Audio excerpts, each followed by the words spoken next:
మీ చుట్టూ ఉన్న ప్రతి అణువులోనూ భగవంతుడి ఉనికిని నిజంగా చూడగలమని మీకు తెలుసా?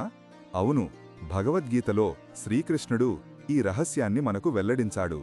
భగవద్గీతలోని 10వ అధ్యాయంలో తన దివ్య విభూతులను వివరిస్తూ కృష్ణుడు తాను ప్రతి జీవి హృదయంలో కొలువైయున్న పరమాత్మ అని చెప్తాడు. సమస్త సృష్టికి మూలం, మధ్యం, అంతం తానే అని ప్రకటించాడు. ఈ అద్భుత సత్యాన్ని మనం గ్రహిస్తే ప్రతిదాన్ని పూజ్యభావంతో చూడగలం.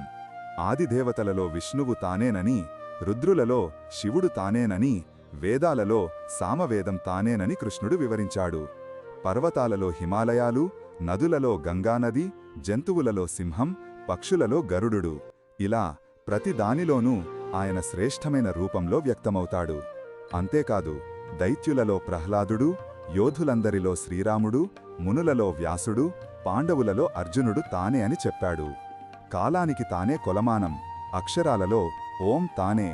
ఈ సృష్టిలోని ప్రతి గొప్ప అంశంలో, ప్రతి శక్తివంతమైన రూపంలో భగవంతుడే ఉన్నాడు. కాబట్టి మనం చూసే ప్రతి దానిలోనూ, వినే ప్రతి శబ్దంలోనూ, మనలోనూ, మన చుట్టూ ఉన్న ప్రతి జీవిలోనూ ఆ దివ్య శక్తిని చూడగలం. ఈ జ్ఞానం మన జీవితాన్ని ఎంతగానో మార్చగలదు. మనల్ని మరింత సానుకూలంగా, ప్రశాంతంగా ఉంచగలదు. మరిన్ని అద్భుత విషయాల కోసం ద హిందూ పాత్ని ఫాలో చేయండి.